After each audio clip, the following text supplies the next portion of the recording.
This program is brought to you by thepodcastfactory.com. Ben Settle, compulsively punchable. He's the kind of guy who you'd probably just punch on the arm really hard if you ever met him. Worshipped by feminists. He pokes fun at feminism and women, just joking around, his whole sandwich making thing. Mildly inspiring. Yes, I recommend the Ben Settle Show, and anybody who isn't on it, that's their own loss. Somewhat authentic. Ben is a very distinct personality. There's no fluff. I can't stand fluff. Syrupy sweet. Tells it like it is, and sometimes may not be the most polite manner, shall we say. Kind of useful. So I have spent tens of thousands of dollars on coaching and masterminds, and I've learned more from Ben Settle's podcast than from any of that. Semi-intelligent. Ben sounds like a crazy guy at times, but he's one of the smartest individuals in marketing I've ever met. Mostly forgettable. He's always in the forefront of my mind. The BenSettle.com podcast begins now. This is Ben Settle, the BenSettle.com podcast. And Jonathan, may I just say that it's so nice to hear your warm, sexy voice. It's been too long since our last recording, since our last discussion. Well, how long has it been? Well, I don't know, because last time we recorded was you took a month off to go skiing and, have fun. Apparently you think you have the right to do that without my permission. And we're going to talk about that off air. But I'm going to be scolded. You're going to be scolded for going out skiing and, having all that fun with Cupcake while the rest of us are in the real world having to do real work while you're out showing off. Give me a break. Come on. Now, you told me you're living the life. You get to wake up in the morning and do what you want. I was still working over there. You can get up and just do nothing. You can go walk Zoe on the beach and not even write your email because you're probably a month ahead. Jonathan, you're missing the point here. What I want is to talk to you, and I couldn't do it. All right? That's my whole point. You screwed up my 10-minute workday. Needy. I am needy. I'm a fucking bitter, needy, crotchety, angry, I think the fact of the matter here is that you just needed this audio to vent, and now you're all pent up and shit, backed up. You got blue ears instead of blue balls. You gave blue me ears. You've given me blue balls.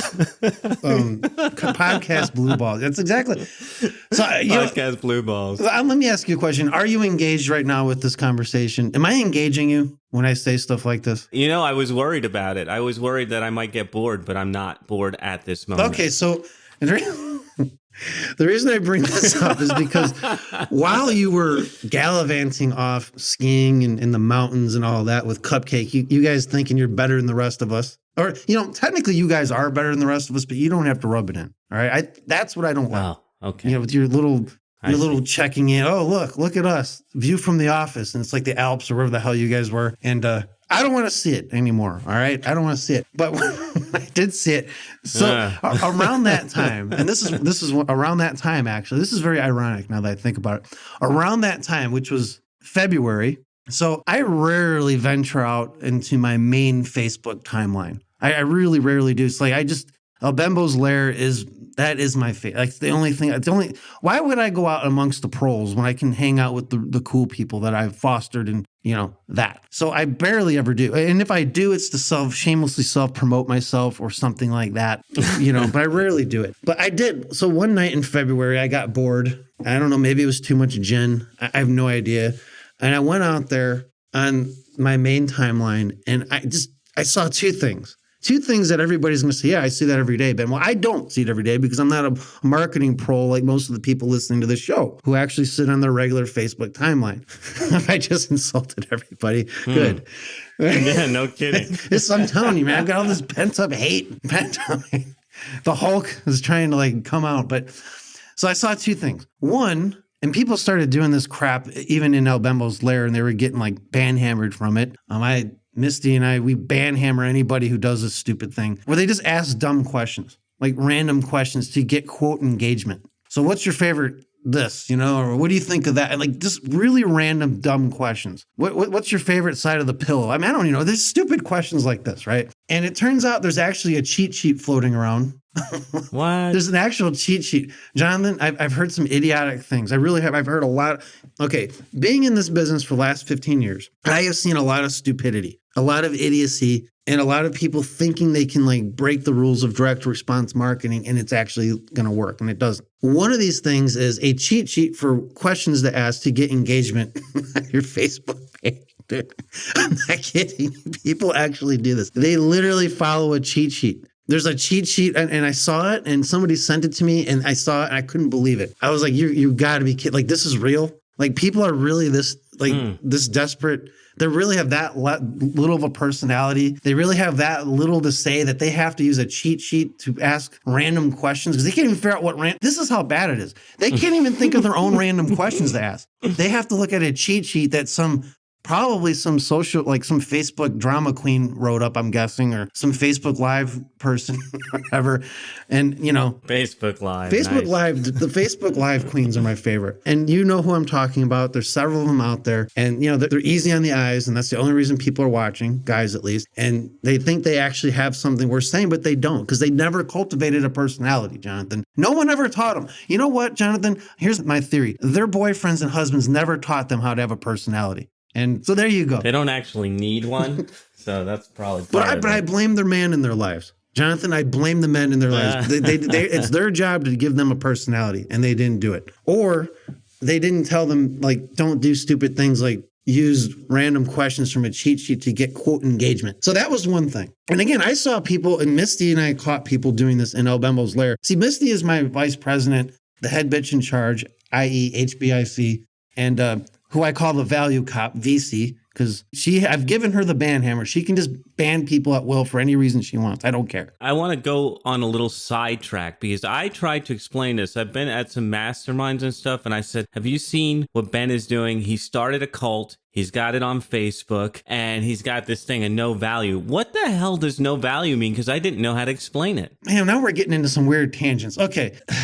That's going to be another show, okay? That would be a whole show of itself. I don't want to get into that now because, all right, that's fair enough. It's a good question. Enough. It's a good question, but basically every group out there, and people have been trying to copy me on this, but they can't because people are just too shallow of thinkers and they don't understand what makes this work. Most people have nothing to say if they can't add value. That's the problem. Nobody's teaching them how to have a personality. Nobody's teaching anyone to use their own personality except me. I'm the only one going out there telling people not to swipe and deploy, to actually use your personality, not to use these idiotic cheat sheets. When you come into my group, you better have a personality. You're not going to last, or no one's going to listen to you. You're going to get your ass banhammered because you're going to say something stupid, and that'll get somebody banhammered, just saying something that I don't find amusing. So I don't know if I call it a cult because cults want to keep you in. I want to get people out. I'm trying to get people out. At the time of this recording, there's still like 1,200 people I want to get out of there. I want to get it down to 1,000 people. This is why immigration has been closed and it won't be open anytime soon because I want to get people out of there. I think a cult would be the opposite. I don't know. I'm not the cult expert, but it has nothing to do with that. I'm not trying to control anybody. I'm just trying to foster an environment that amuses and entertains me and promotes deep thinking. And no other groups know how to do that.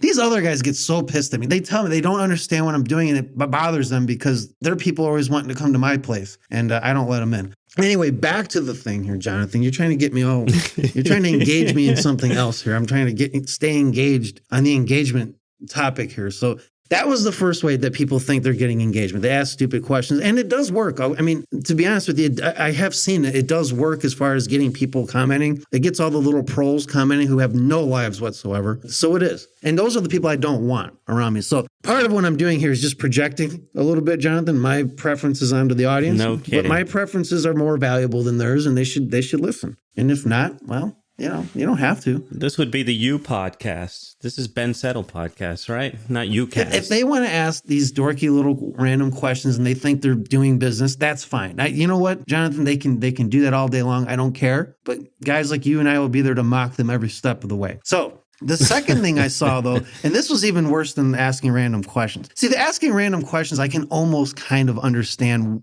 why somebody would think that'd be a good idea. Not because it is a good idea, but because there is some... asking questions is how you get people to talk to you, basically. I get that. So the principle of asking questions is not bad. It's just this idea of asking random questions just to get engagement because you have no personality. Not you, Jonathan. I'm talking about the people who do that. All right. So, let's be honest. We're mostly talking to coaches right now who do this kind of crap. Oh, they do. Jonathan, trust me. They do. Okay. And I have this on good authority. Some of them come to me to complain about it themselves and they say, why does my industry have such people like that, they say it in much meaner terms than I will, because I don't have anything against coaches per se. It's just the coaches who teach stupidity like this. That's the stuff I don't like. All right. So the second thing, I'm just making friends and influencing people here, aren't I? That thing, but You are. I am. But that, that's part of my charm, Jonathan, is making friends and influencing people. I should rewrite my own version of that. And maybe I will. How to Lose Friends and Repulse People would be my book. But the second thing I saw, now this is even worse than the first thing. Again, I can see a little bit of the reasoning behind asking dumb questions, like, whatever. But this is the worst. It was like the mush cookie apocalypse had descended upon my timeline. Now, I don't even have that many. Like, I've been trying to get my main Facebook friend down to like less than 500. And I'm like at 589 or something. I'm always looking for any excuse to get rid of people, like at all. Family, friends, whatever. If I spent more time on there, I'm sure I could easily do it, but I just don't spend much time in the main part of it. But here's the thing I saw people being complete mush cookies, like they were being overly vulnerable and whining and crying and like, woe is me, my life sucks, basically. And I had to wonder, I had to wonder out loud about this in my own group there. I said, I noticed this because I had not been on my main Facebook, like, at least not looking around, in probably a month or two. Like, I don't care anymore about that side of things. And I was thinking, and I asked, is this like, is it just, these are the people I'm associating with on there? Or is everybody haven't like seeing this? And if you are seeing this, is this like another tactic that's being taught? Like, let me drone on and just be self-loathing, on Facebook. And apparently that's the running theory, is that I'm not the only one who's wondered this. So that's another way they think they're going to get engagement, by going out there and basically pouring the feels all over the place and getting people feeling sorry for them, which is the dumbest way in the world. Oh, like, man. If you want to be persuasive, trying to get people to feel sorry for you, you'll get your likes, you'll get your attention fixed and all that, but nobody's going to buy it from you. And if they do, it's out of complete pity. And it's not a good idea. And I don't know what coach is teaching this stuff. I don't want to know. It's probably someone I know, probably hates me now. But, sometimes, Jonathan, the medicine has to be delivered. And I say medicine with a capital M, okay? The medicine has to be delivered and administered by me, Dr. Obembo. It's for their own growth. And if they just accept the medicine, they don't try to spit it out, or, like they do in the mental wards where they put the pill down their throat and they put it under their tongue and act like they took it, but they really didn't. They spit it out. That's what a lot of these people do when they don't listen to me. All right. When they don't take the medicine, they spit it out when I'm not looking. It does them no good. So anyone who's doing these things, like asking questions from a cheat sheet or purposely trying to be overly vulnerable and mushy, thinking you're going to get engagement, I'm going to give you options for thinking differently, as the great comedian Patrice O'Neal used to say to his audience, options for thinking differently. Now, there's 4 ways, Jonathan, that will beat those other 2 ways all to hell. And any one of these will do the trick.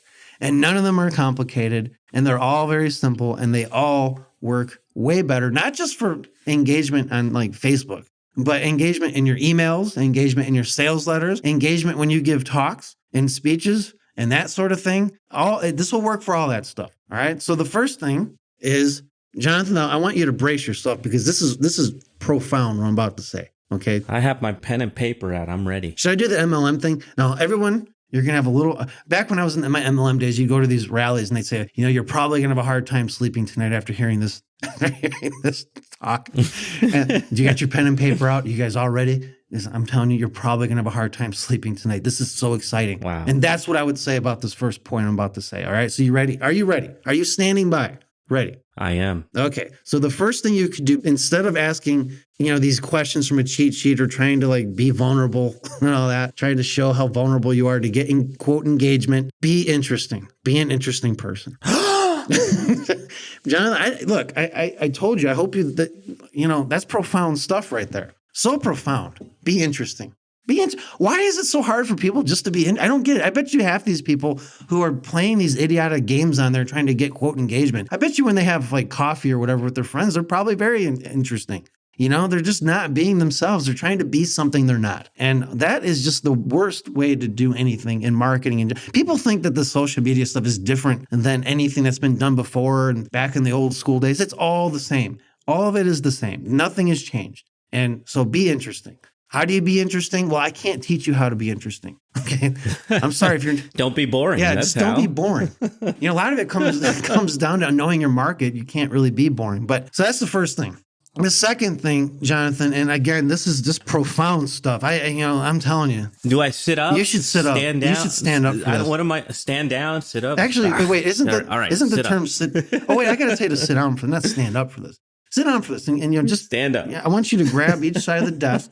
And anyone listening to this, grab your desk, find something to grab onto. Because the sheer power and awe of what I'm about to share with how to be engaging on Flakebook or whoever you want to be engaged with, this is going to blow you away. All right? Are you ready?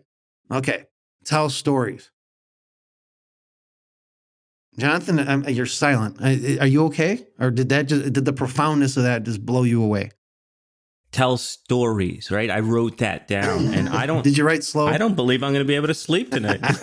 Here's a real life story. This is recent too. So I just got this testimonial not too long ago, a few days ago, from Nathan Frazier, who is, you probably know Nathan. He's a podcaster. Do you know Nathan Frazier? Yeah. You don't know him? I was on his show. Oh, you do know him. Okay, good. Yeah, he's great.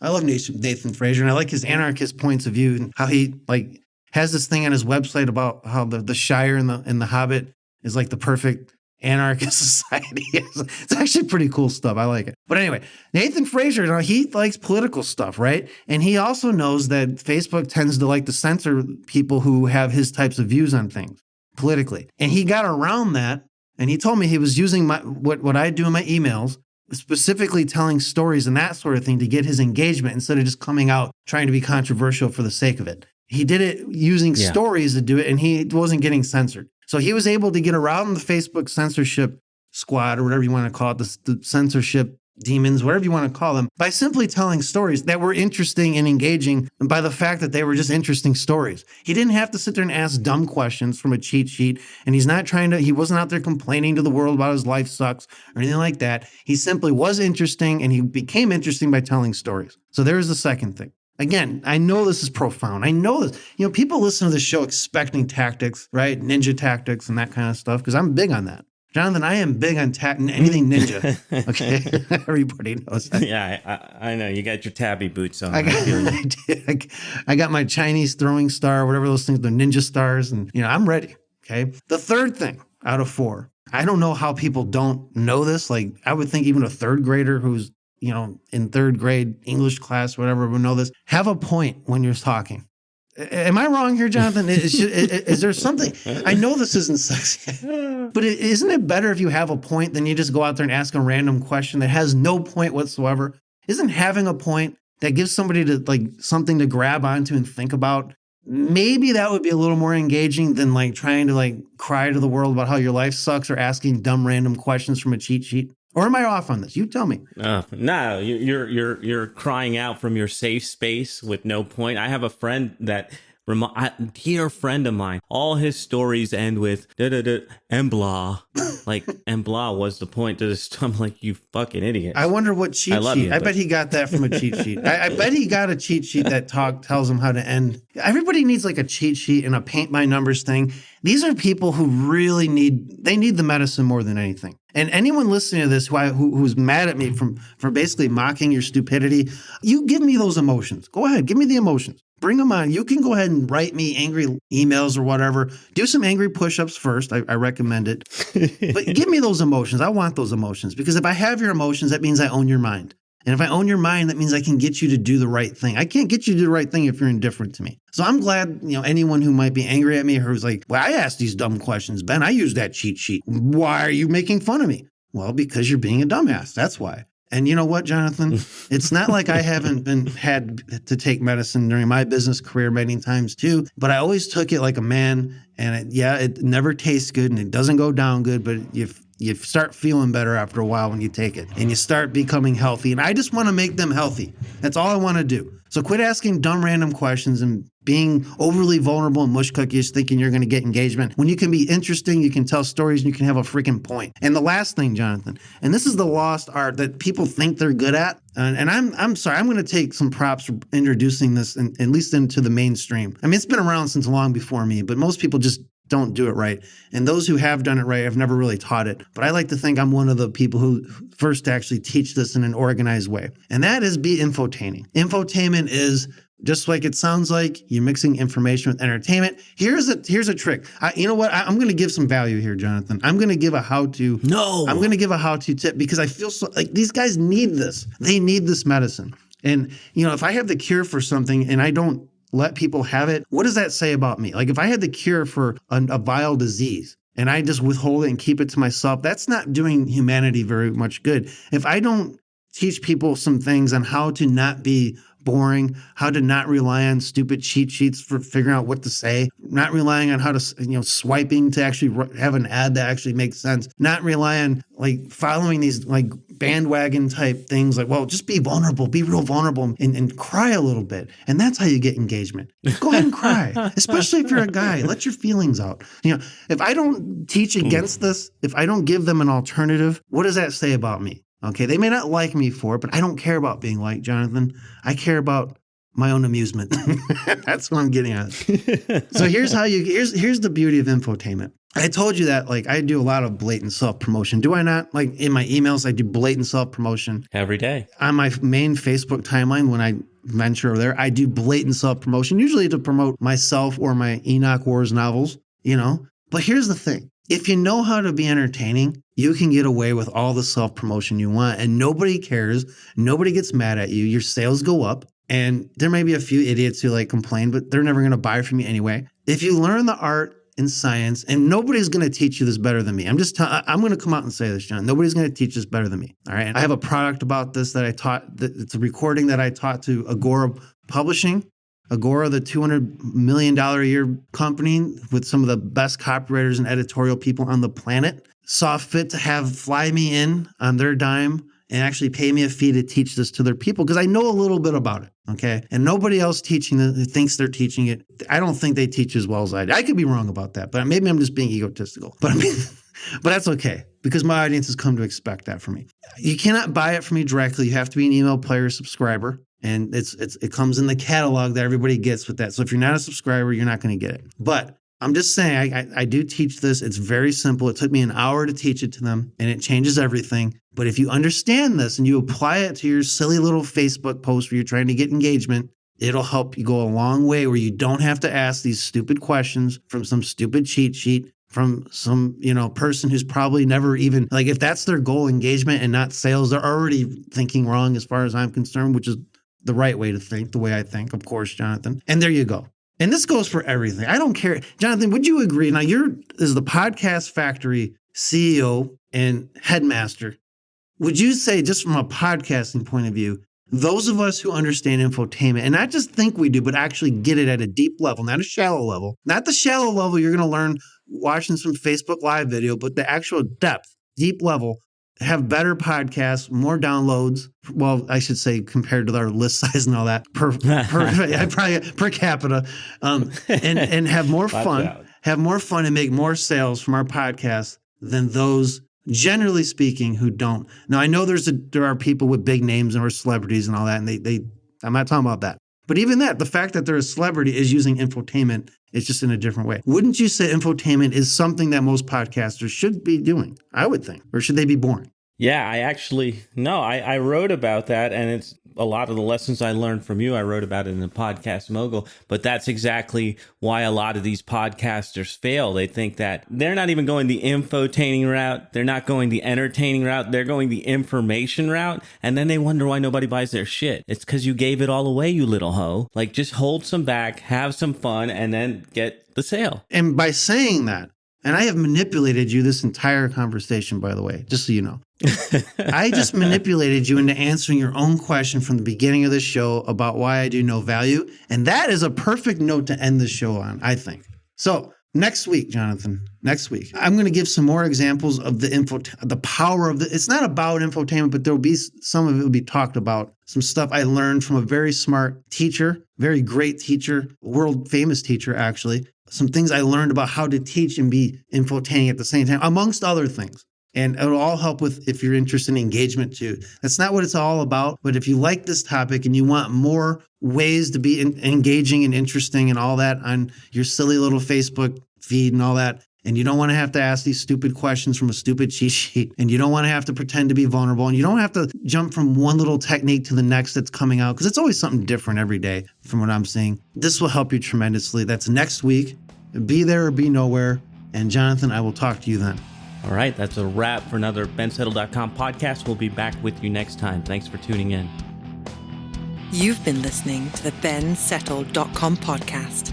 To get your hands on a free issue of Ben Settle's prestigious $97 per month email player's newsletter, simply go to www.bensettle.com.